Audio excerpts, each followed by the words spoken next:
जय हिंद. मी brigadier Hemant Mahajan. एक अत्यंत महत्वाची बातमी आली आहे की ऑपरेशन महादेव मध्ये भारतीय सैन्याच्या चिनार कोर्दी जी श्रीनगरमध्ये आहे, 3 दहशतवादी मारले. एक कॅम्प होता जो श्रीनगरच्या थोडा बाहेर होता. तिथे माहिती मिळाली होती की 3 दहशतवादी लपलेले आहेत. त्यांच्याशी मुठभेड झाली आणि त्यामध्ये 3 दहशतवादी मारले गेले आणि असं मानलं जातं की त्यामधले 2 दहशतवादी जे होते ते पहलगामच्या हल्ल्याकरता जबाबदार होते.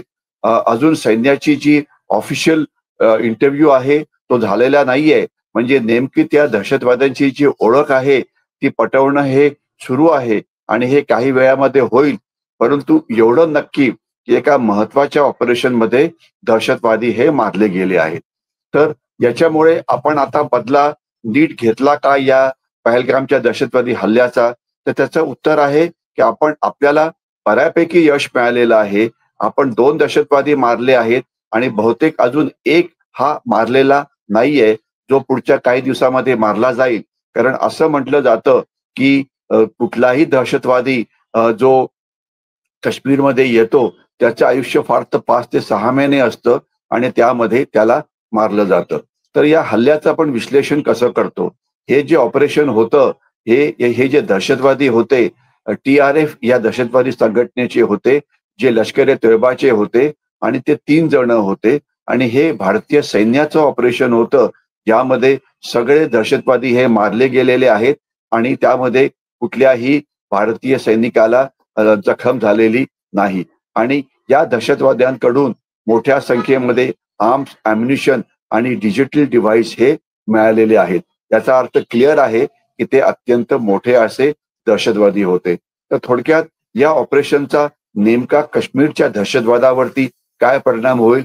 तर त्याचं उत्तर सरळ आणि साफ आहे की हे एक अत्यंत उत्कृष्ट असं ऑपरेशन होतं, ज्यामध्ये 3 कडवे दहशतवादी हे मारले गेले आणि जे दहशतवादी काश्मीर खोऱ्यामध्ये कार्यरत आहेत, असं मानलं जातं की 10-15 दहशतवादी अजून त्या भागामध्ये असावेत.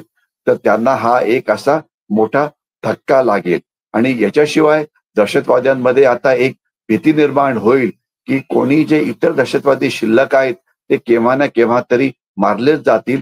फक्त जे वेळेची मर्यादा आहे, पण ते नक्की मारले जातील याच्याविषयी काहीही कोणाच्या मनामध्ये शंका नको. आणि याच्याशिवाय आपल्याला जी फॉलोअप माहिती मिळेल की त्यांचे रेकॉर्ड, ते कुठून आले होते, त्यांच्याकडे नेमकं हत्यारे काय होती, आजूबाजूच्या लोकांकडनं माहिती मिळेल. त्याच्यामुळे पुढच्या सुद्धा ऑपरेशन करता आपल्याला यामधून मदत मिळेल. आणि याचा जो एक थोडासा लंबा जो इफेक्ट आहे तो असा आहे की याच्यामुळे TRF जी संस्था आहे, तर रेजिस्टन्स फ्रंट, ज्यांना नवीन दहशतवादी मिळण्यामध्ये अतिशय डिफिकल्टी होईल आणि जे अर्बन एरियामध्ये म्हणजे शहरी भागामध्ये जे दहशतवादी येत होते त्यांचं प्रमाण सुद्धा कमी होईल. आणि हे क्लिअर एक मेसेज आहे पाकिस्तानला आणि दहशतवादी संघटनांना की त्यांना पकडून नक्कीच मारलं जाईल. तर हे म्हणजे एक मोठं यश आहे. परंतु याच्या पुढे काय होईल, याच्या पुढे नक्कीच याच्या पुढे जे होणार आहे ते अशा प्रकारे आहे. आपण जर काश्मीरच्या बातम्या ऐकत असाल तर परवाच 2 दिवसापूर्वी आपले 2 जवान हे पुंछच्या कृष्णा घाटी जवळ एका माइन्स वरती पाय ठेवल्यामुळे ते मारले गेले होते. त्यांना वीरगती प्राप्त झाली होती. म्हणजे काश्मीर मध्ये पाकिस्तान पुन्हा पुन्हा दहशतवाद्यांना आत घुसवण्याचा प्रयत्न करेल. त्याच्यामध्ये कुठलंही कमी होणार नाही याच्याविषयी शंका नको. आणि म्हणजे जे दहशतवादी मारले जातात त्यांची बदली पुन्हा एकदा करायचा पाकिस्तान हा प्रयत्न करेल. आणि याच वेळेला आपण बघत असाल तर याच वेळेला भारताच्या पार्लमेंटमध्ये ऑपरेशन सिंदूर विषयी एक डिबेट सुरू आहे आणि त्याचा काही अंश मी ऐकण्याचा प्रयत्न केला.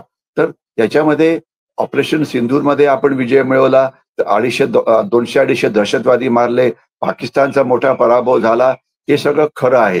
हे आपण चांगल्या पद्धतीने पहिले कव्हर पण केलेलं आहे.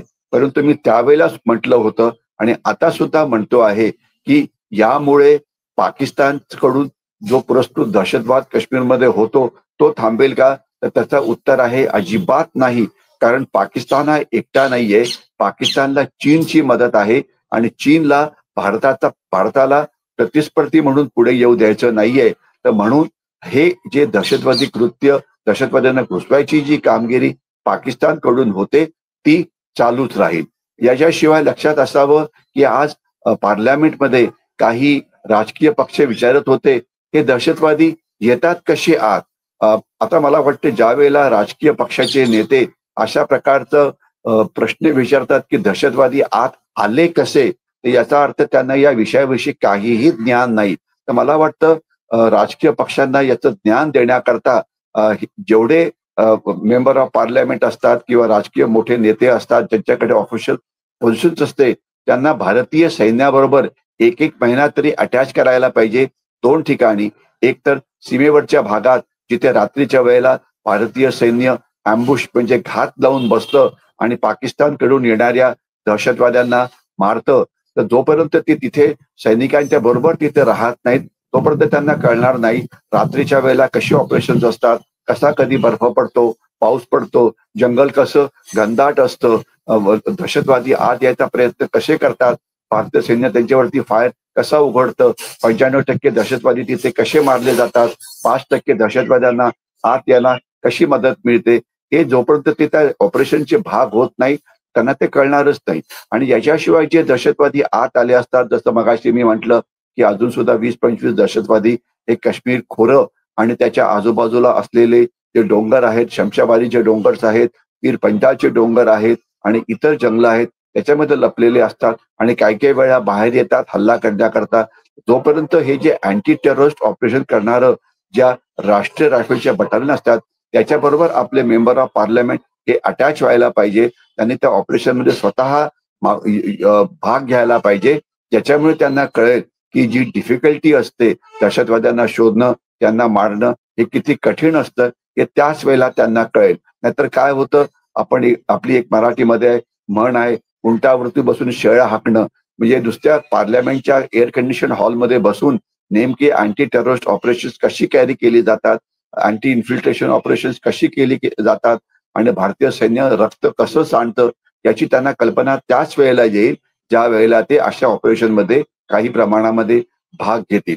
आणि याच्या पुढे काय होईल, त्याच्या पुढे आपल्याला इंटेलिजन्सच्या आधारावरती जे उरलेले दहशतवादी आहेत त्यांना मारण्याचा प्रयत्न करावा लागेल. याकरता आपल्याला म्हणजे इतर देशांशी सुद्धा संबंध ठेवून पाकिस्तान जो प्रयत्न करतो आहे काश्मीर मुद्द्याला युनायटेड नेशन्स मध्ये घेऊन जाण्याचा, त्याला थांबवावं लागेल. पाकिस्तानला पुन्हा पुन्हा धडा शिकवावा लागेल. आणि यामध्ये एक लक्षात असावं की आपण आता यावेळेला बोलतो आहे, आपण माझा कालचा किंवा परवाचा व्हिडिओ बघितला असेल तर त्यामध्ये मी ऑपरेशन बाम म्हणजे जे ऑपरेशन बलुची स्वतंत्रता सैनिक पाकिस्तानच्या विरोधात पाकिस्तानच्या बलुचिस्तानमध्ये प्रांतात करतायत त्याच्याविषयी बोललो होतो. आणि पाकिस्तानला अनेक वेळा वाटतं की हे जे ऑपरेशन बाम आहे हे भारतीय सैन्यामुळे किंवा भारतामुळे होतं आहे आणि त्याच्यामुळे अर्ध्या पाकिस्तान मध्ये पाकिस्तानी सैन्य हे पाकिस्तानच्या आत दहशतवादी विरोधी अभियानामध्ये गुंतलेलं आहे. तर त्याचा बदला घेण्याकरता सुद्धा पाकिस्तान मधून मधून पुन्हा भारतावरती दहशतवादी हल्ले करण्याचा प्रयत्न हा करतच राहील, याविषयी कोणाच्या मनामध्ये शंका नको. परंतु पाकिस्तान विरुद्धची जी लढाई आहे, मी पहिले म्हटलं होतं, पुन्हा रिपीट करतो की पाकिस्तानला चीनचा प्रचंड मोठा सपोर्ट आहे. कारण चीनला आपली प्रगती होऊ द्यायची नाहीये. याच्याशिवाय त्यांना अनेक मुस्लिम राष्ट्रांचा सपोर्ट आहे आणि त्यांना त्यांचे अनेक मित्र आहेत, म्हणजे मीडियामध्ये किंवा इतर ठिकाणी म्हणा त्यांच्याकडून सपोर्ट आहे. तर त्याच्यामुळे पाकिस्तान विरुद्धची जी लढाई आहे ही पाकिस्तान, चीन आणि त्यांच्या समर्थकाविरुद्धची जी लढाई आहे ही पुष्कळ काळ चालणार आहे. आणि त्याकरता देशांनी एका लंब्या तयारी करता तयार राहायला पाहिजे. ही लढाई लवकर संपणारी नाही हे मी पुन्हा एकदा सांगू इच्छितो. आणि जर पुन्हा पाकिस्ताननी मोठा हल्ला केला तर नक्कीच त्याला आपण ऑपरेशन सिंधूर प्रमाणे क्षेपणास्त्रांचा किंवा ड्रोन्सचा हल्ला करून त्यांना मोठ्या प्रमाणामध्ये प्रत्युत्तर हे देऊ शकतो. मला वाटतं पाकिस्तान विरुद्धची लढाई हा एक क्लॅश ऑफ सिव्हिलायझेशन आहे. त्या एका लंब्या लढाई करता भारतीय नागरिकांनी तयार व्हायला पाहिजे आणि एक प्रश्न विचारायला पाहिजे की या लढाईमध्ये मी भारतीय सैन्याच्या मागे कसा उभा राहू शकतो, भारतीय सैन्याला कशी मदत करू शकतो. म्हणजे प्रत्येकाने मी देशाकरता काय करू शकतो हा प्रश्न विचारायला पाहिजे आणि उलटे सुलटे प्रश्न विचारू नये, कारण ही लढाई जिंकण्याकरता अजून खूप वेळ लागणार आहे. मी इथेच थांबतो. जय हिंद.